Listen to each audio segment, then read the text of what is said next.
జయశ్రీ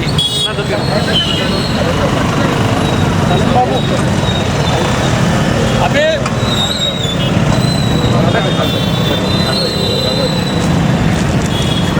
తీయాలి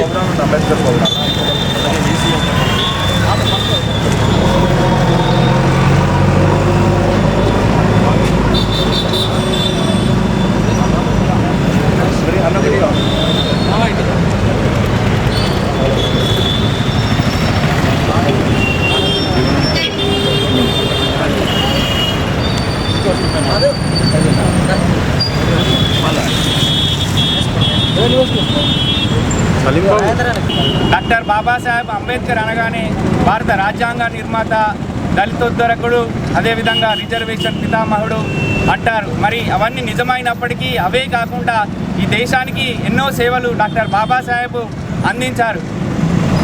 ఈ దేశంలో ఆధునిక భారతదేశం ముందుకు వెళ్ళాలనంటే కులం అనేది అడ్డు వస్తుందని, కుల నిర్మూలన చేయాలని డాక్టర్ బాబాసాహెబ్ అంబేద్కర్ గారు సూచించారు. అదేవిధంగా ఈ దేశంలో సగమైన మహిళలందరికీ ఆస్తి హక్కు కల్పించడం జరిగింది.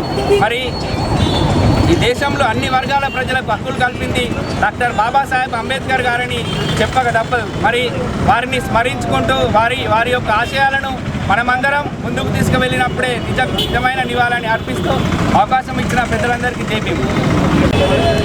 సందర్భంగా నివాళులు అర్పించే కార్యక్రమంలో పాల్గొన్న మిత్రులందరికీ కూడా నమస్కారం తెలియజేస్తూ, మరి ఈరోజు బడుగు బలహీన వర్గాలకు రిజర్వేషన్లు ఇవన్నీ వచ్చినాయంటే వారు రాసిన రాజ్యాంగంలో ఉండేప్పటికనే ఈరోజు మీకు ఇవన్నీ ఫలాలు అవుతున్నాయి. మరి ఈరోజు తెలంగాణ రాష్ట్రం ఏర్పాటు కూడా అంబేద్కర్ గారు చిన్న రాష్ట్రాలు అయితేనే అభివృద్ధి చేయాలి రాయడం వలన ఇవాళ మనకి తెలంగాణ రాష్ట్రం వచ్చింది. ఈ తెలంగాణ రాష్ట్రంలో ఈ ఒక సంవత్సరం నుండి ఎన్నో అభివృద్ధి పనులు జరుగుతున్నాయి.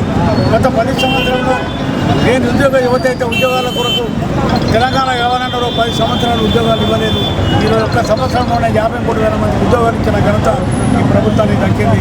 ఈ ప్రభుత్వం చేసే అన్ని పనులకు ఆశీర్వదించుకుంటా అందరూ మద్దతు ప్రకటించాలని కోరుతూ సంతోషిస్తున్నారు. జై భీమ్.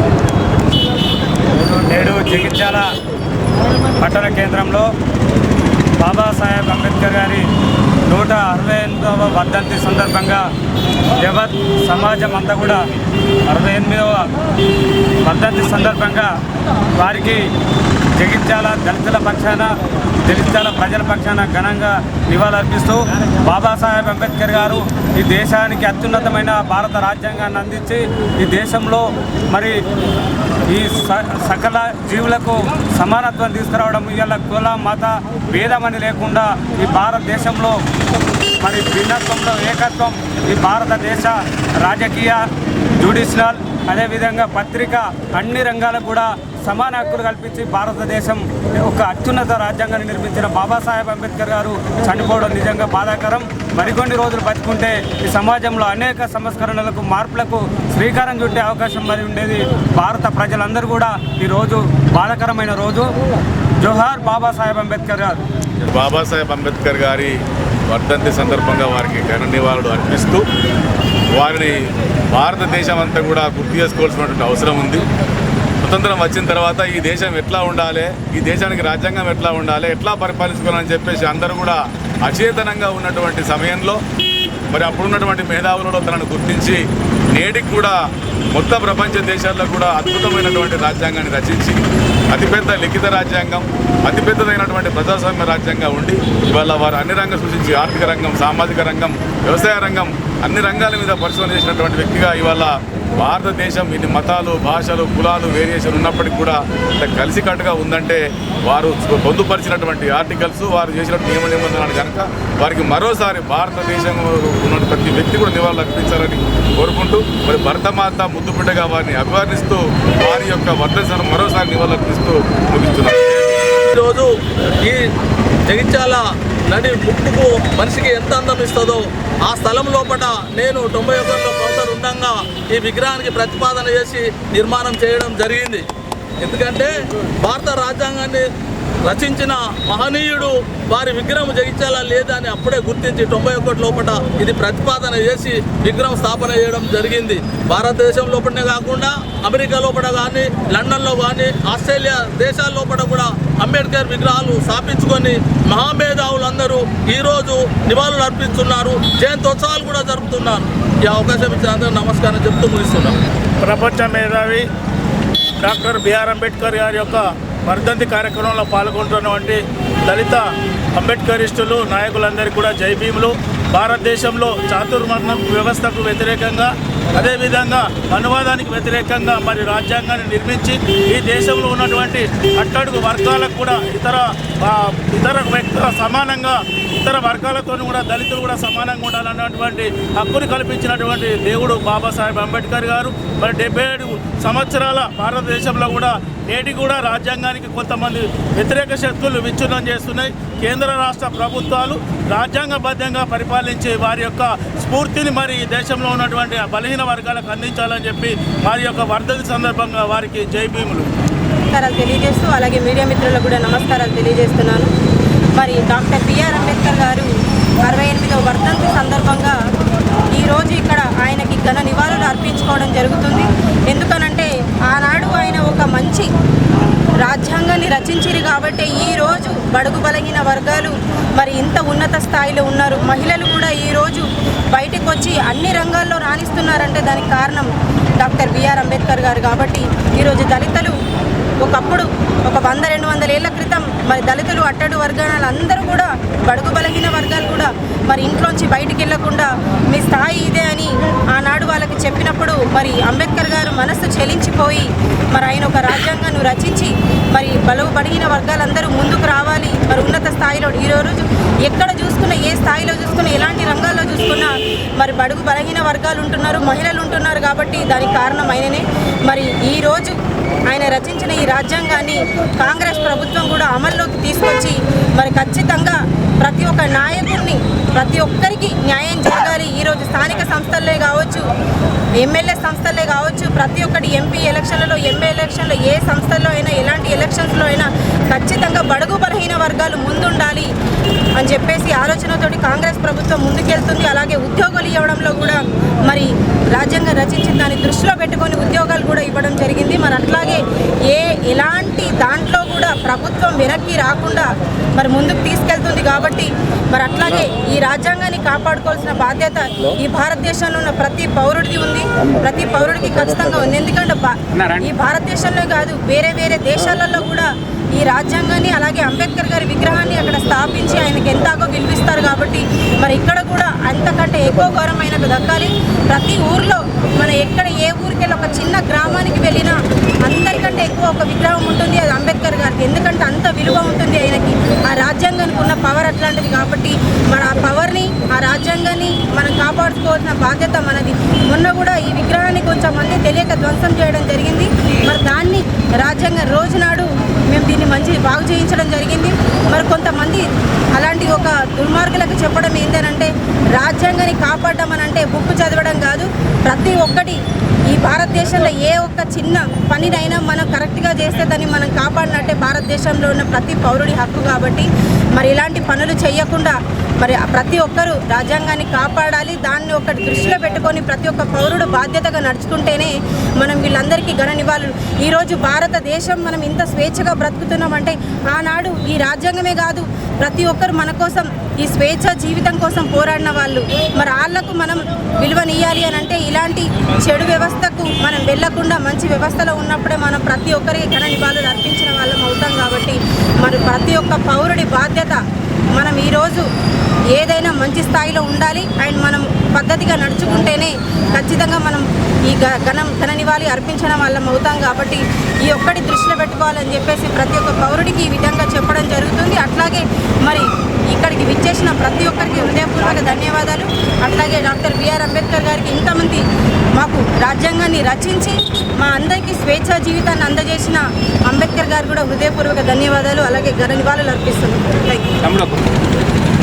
నవభారత రాజ్యాంగ నిర్మాత బాబాసాహెబ్ బిఆర్ అంబేద్కర్ గారి వర్ధంతి పురస్కరించుకొని వారికి నివాళులు అర్పిస్తూ వాస్తవంగా ఈరోజు భారతదేశం ప్రపంచ దేశాల్లో గుర్తింపు పొంది కీర్తి ప్రతిష్టలు ఇనుమడింపజేయబడుతున్నామని చెప్పారంటే అది మన భారత రాజ్యాంగ నిర్మాత బాబాసాహెబ్ బిఆర్ అంబేద్కర్ గారి మార్గదర్శకమని చెప్పక తప్పదని చెప్పండి. ఇక్కడ భారతదేశం అంటే మన దాయా దేశాలతో పోటీ చూసుకుంటే ఈనాటికి కూడా ఏదైతుందో ఒక ప్రజాస్వామ్యుత దేశంగా రాజ్యాంగం కల్పించిన హక్కులతో ఈ దేశం పురోగతి సాధిస్తూ ముందుకు పోగలుగుతుందని చెప్పక తప్పదని చెప్పండి. ఒక విధంగా చెప్పాలంటే తెలంగాణ రాష్ట్రం ఏర్పాటు కల సాకారం కాగలిగిందని చెప్పంటే అది భారత రాజ్యాంగ నిర్మాత బాబాసాహెబ్ బిఆర్ అంబేద్కర్ గారి సెలవే అని చెప్పక తప్పదని చెప్పండి.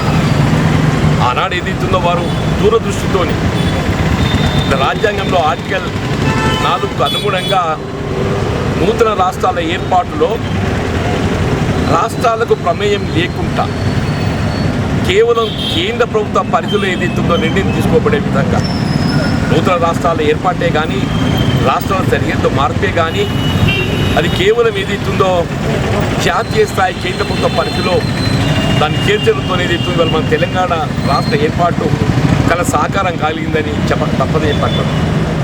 తెలంగాణ రాష్ట్రం ఏర్పాటు కాగలిగింది, దశాబ్ద కాలం గడుస్తుంది. మరి అయినప్పటికీ కూడా ఏదైతే ఇంకా మనం సాధించవలసిన ఒక ప్రగతి ఎంతో మిగిలి ఉందని చెప్పక తప్పదని చెప్పంటున్నారు. అంటే వాస్తవంగా తెలంగాణ రాష్ట్ర ఏర్పాటు ఏదైతుందో ఆనాడు విద్యార్థులు నిరుద్యోగ యువత ఆత్మత్యాగాలు బలిదానాలతోని కేంద్ర ప్రభుత్వాన్ని స్పందింపచేయడం జరిగింది. అటువంటి ఒక విద్యార్థులు నిరుద్యోగ యువత మరి కళ సాకారం కావాలి అని అంటే ఇలా విద్యార్థులకు ఏదైతే మెరుగైనటువంటి ఒక విద్యా విధానం అమలు చేయబడడంతో పాటుగా నిరుద్యోగ యువతకు అందరికీ కూడా ఉద్యోగ అవకాశాలు ప్రధానమని చెప్పండి. అటువంటి ఉద్యోగ అవకాశాల కల్పనలో భాగంగా రాష్ట్రంలో నూతనంగా ఏర్పడినటువంటి ఒక కాంగ్రెస్ ప్రభుత్వం కొంతవరకు ఏదైతుందో ముందుకు పోతున్నప్పటికీ ఇంకా కూడా చేయవలసినటువంటి ఒక మరి నియామకాలే కానీ విద్యా విధానమే కానీ వాళ్ళందరికీ సమానమైనటువంటి విద్యా అవకాశాలు కల్పింపజేయబడ్డాయి. అప్పుడు మాత్రం ఏదైతుందో అందరూ సమానంగా మరి ఎదుగుదల ముందుకు పోగలుగుతారని చెప్పండి. అట్లాగే ప్రతి యువతకు ఏదైతే ఉద్యోగ అవకాశం అనేది ఉపాధి అవకాశం, ఉద్యోగ అవకాశం అంటే ఉపాధి అవకాశం ప్రధానమని చెప్పండి. మన సామాజిక తెలంగాణ నిర్మాణం మన ప్రధానమైనటువంటి ఒక అంశం లక్ష్యమని చెప్పంటున్నాం. ఆ సామాజిక తెలంగాణ నిర్మాణం దిశగా లక్ష్యంగా ఏదైతుందో రాష్ట్రంలో ఏదైతుందో తెలంగాణ రాష్ట్రంలో చేపడుతున్నటువంటి ఒక ఈ జాతీయ రాజకీయ కులగణన మనం గమనిస్తామని చెప్పంటున్నాం.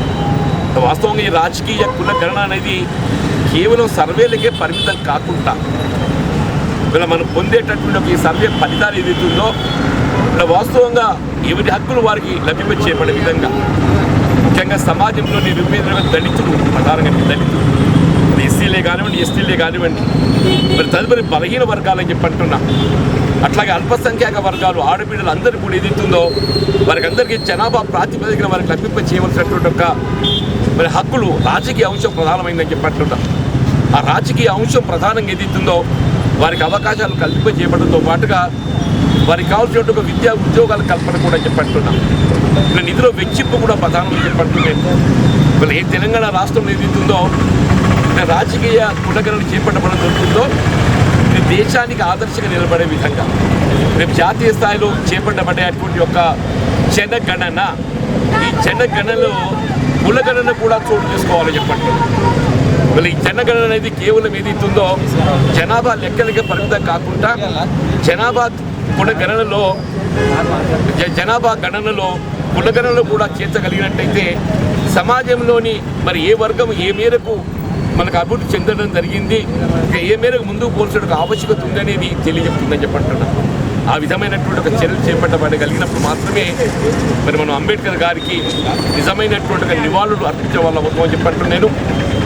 ఇది ఒక రాజకీయ సామాజిక బాధ్యతగా రాజకీయాలకు అతీతంగా అందరం కూడా ఏదైతుందో బాబాసాహెబ్ బిఆర్ అంబేద్కర్ గారిని ఆదర్శంగా తీసుకొని మన జీవితంలో ఏదైతుందో అది రాజకీయ అంశమే కానివ్వండి, సామాజిక అంశమే కానివ్వండి, రాజ్యాంగ విలువలను కాపాడగలగాలని చెప్పండి. రాజ్యాంగ విలువలను కాపాడగలగాలి. అప్పుడు మాత్రమే మన బాధ్యత నిర్వర్తించే వాళ్ళం అవుతామని చెప్పి అంటున్నాం. ఆ ఆ రాజ్యాంగ విలువలను కాపాడబడే విధంగా మన బాధ్యత నిర్వర్తించబడగలిగినప్పుడు మాత్రమే ఏదైతుందో మరి అంబేద్కర్ గారికి నిజమైనటువంటి నివాళులు అర్పించే వాళ్ళము అన్నటువంటి ఒక భావన వ్యక్తం చేస్తూ మరి ఈనాడు మరి జగిత్యాల పట్టణ కేంద్రం జిల్లా కేంద్రంలో అంబేద్కర్ గారికి నివాళులు అర్పించే అవకాశం నాకు కల్పింపజేసినందుకు మా సమాజానికి ముఖ్యంగా యువమిత్రులకు దళిత సోదరులకు అందరికీ నేను హృదయపూర్వకంగా నమస్కారం చెప్తూ సెలవు తీసుకుంటున్నా. జై హింద్, జై భీమ్.